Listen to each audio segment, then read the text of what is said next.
తెలంగాణ రాష్ట్ర working journalist union తరఫున ఉన్నటువంటి సంఘ సభ్యులందరికీ హృదయపూర్వకంగా ధన్యవాదాలు.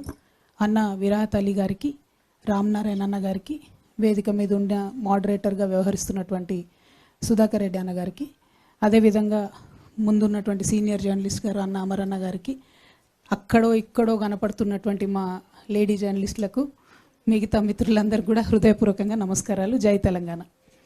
ఈరోజు తెలంగాణ రాష్ట్రంలో ఒక కొత్త రాజకీయ శక్తిగా వస్తామని చెప్పి మేము గత కొన్ని నెలలుగా చెప్తూ వచ్చినాం.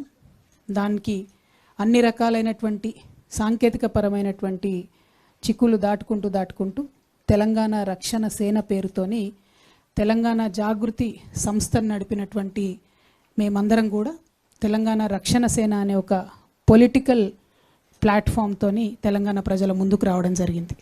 At the same time Telangana Jagruthi as an NGO అట్లానే కొనసాగుతుంది. Telangana Rakshana Sena as a political party Telangana ప్రజలకు ఒక ప్రశ్నించే గొంతుకగా, వారి సమస్యలను ఎత్తి చూపేటటువంటి వేదికగా, అది ప్రతిపక్షాలైనా పాలకపక్షాలైనా జరుగుతున్నటువంటి వర్ధమాన కాలానికి సంబంధించినటువంటి అన్ని అంశాల మీద, గతంలో జరిగినటువంటి అన్యాయాల మీద, కోల్పోయిన అవకాశాల మీద, అన్నిటి మీద కూడా మాట్లాడుతుంది. అయితే తెలంగాణ రక్షణ సేనగా మేము ప్రధానంగా కోరుకునేది సర్వోదయ తెలంగాణ సాధించాలని మా లక్ష్యం. సర్వోదయ తెలంగాణ అంటే ఏంటి? సర్వులకు ఉదయం రావాలి, అందరి జీవితాల్లో వెలుగులు రావాలి. తెలంగాణ రాష్ట్రాన్ని సాధించాలనే ఒక ఉక్కు సంకల్పంతో బయలుదేరినటువంటి రోజు కూడా మనందరి కళలు కూడా సర్వోదయ తెలంగాణ రావాలనే ఉండే. అందరికీ వెలుగులు రావాలి, అందరం బాగుండాలనేటటువంటి ఆలోచన.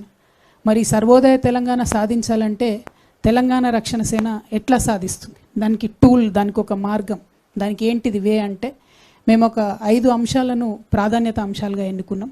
పాంచజన్యం అనేటటువంటి ఒక కార్యక్రమాన్ని తీసుకున్నాం. పాంచజన్యం పేరులోనే ఒక పవర్ ఉంటుంది. అది భగవంతుడు శ్రీకృష్ణుడి యొక్క శంఖం పేరు.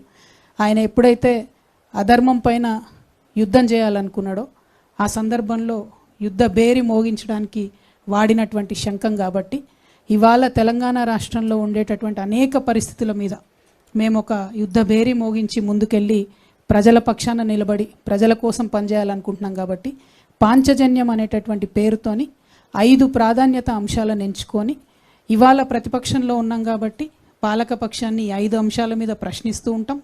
రేపు మేము అధికారంలోకి వచ్చినాక ఈ 5 అంశాలే ప్రాధాన్యతగా చేసుకొని పరిపాలన కూడా చేస్తామని చెప్పడానికి సంతోషిస్తాం.